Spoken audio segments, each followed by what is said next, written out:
Tash ma nxjerrë këtë pjesën që tentoj mos me nxjerr. Por gjithmonë them se në media ne jemi njerëz dhe sot po flas vetëm si Paulina, nuk po flas si gazetare.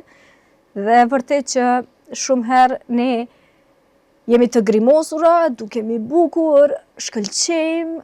por brenda vetës mbajmë ndoshta shumë dhimbje edhe përballemi me shumë sfida dhe e tillë është edhe situata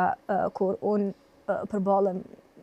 me shëndetin e fragjil të babës tem edhe madje detyrohem sigurisht me dalë sepse është puna ime edhe me shkëlqy në një debat, pa marrë parasysh atë se si ndjehesh dhe çfarë bën, por gjithmonë them se përveç se është problem dhe dhimbje, është edhe forcë. Sepse e di që ai po më sheh përmes ekranit edhe është shumë krenar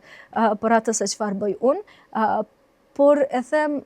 shëndeti i tij, aksidenti dhe gjithçka tjetër është rikthy në forcë për me vazhdu tutje edhe me kërku metodat më të mira në botë që ekzistojnë që ai me u bë më mirë edhe me qenë afër neve, sepse kjo është shumë e rëndësishme. Ne jemi 3 motra dhe secila e bëjmë maksimumin ton që ai të vazhdoj të jetë pranë nesh dhe ta shijoj jetën bashkë me mamin sigurisht, mbesat e nipin, sepse është sfidë e madhe me të vërtetë. Kemi kalu në periudha të vështira, por pse na mësoj të jemi të forta për këtë.